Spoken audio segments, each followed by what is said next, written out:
We've had a love affair with them for over 100 years, and they come in a variety of shapes, sizes and colours. We are, of course, talking about the motor car.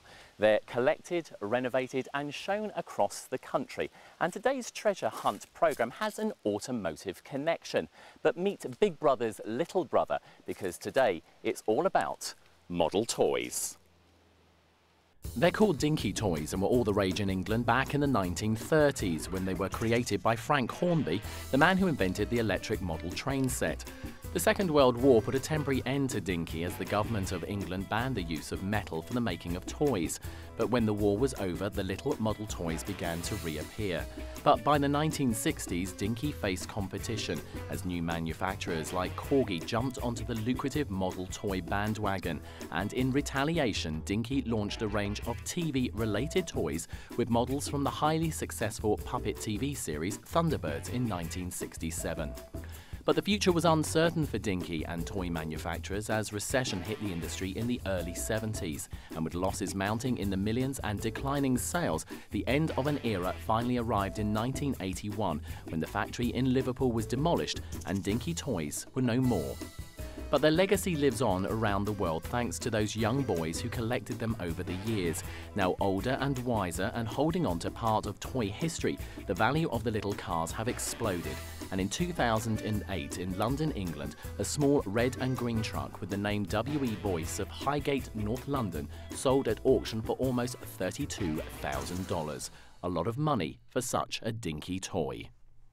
So that's the history behind the Dinky toys, and we're in Roxbury in Connecticut at the home of Dinky toy collector Mark Oliver. Mark, thanks for joining us. What got you interested in these unusual and very valuable toys? I grew up in the late 60s, early 70s, and I was given these as a kid, you know, like anybody else. These aren't the original toys that I was given because, like any 3-, 4-, 5-year-old, they ended up smashed to smithereens. The interesting thing about Dinky, I mean, we've seen a little bit about the history. You've got a couple of cars here, but of course there's all these sort of very sort of like weird and wonderful, which came from TV series. Just explain a little bit about some of these. They're all from science fiction shows that were aimed at children, and the toy lines were a large part of that, and they were comics and things like that. So, you know, like whenever you're a young boy or girl, you get into your particular shows, and I just particularly liked these ones. These are some of the more outlandish equipment that they had on the show, and because they were kind of out there and they were the regular cars and planes, they sold very well as toys. Of course, we've got all the boxes here as well. I mean, when you are a collector, I suppose it's important to be able to have not just the item, but you know, the packaging. I mean, in this one in particular here, explain a little bit about this one, because this is what your sort of like quite rare one. The thing with this particular toy is that not only does it come absolutely in 100% perfect condition. Again, that's rare. Usually there's chips here, chips there, something like that. But it comes with its original packaging, which even if you have, is often damaged. So for example, this particular toy here, the flap's damaged. That greatly affects the value.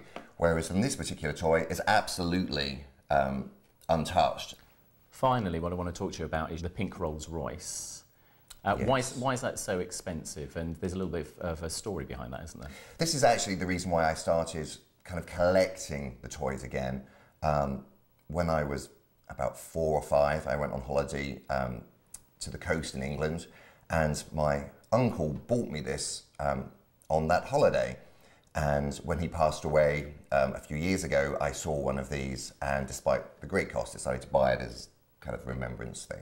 And so, like, and the cost value of these things as well, of course, as each year goes on, you know, they become more rare, I assume, as well, and also the cost value. I mean, you know, would you ever get rid of any of these? No, I wouldn't. I mean, you know, there's no reason to. I simply do have in my will, I really clearly say, don't throw these away. You know, a lot of people tend to, you know, not realise the value, like old toys, you know, and they end up in jumble sales and stuff like that, but it's definitely something that one needs to be aware of. Mark, it's been a pleasure meeting you and seeing just some of your collection, because you've got many other things, many other great things in this house as well, but thank you for sharing your Dinky toy with us today. You're welcome. The fascinating thing about people like Mark and other collectors is that they all share one thing in common, whatever they collect, and that's a passion for what they do.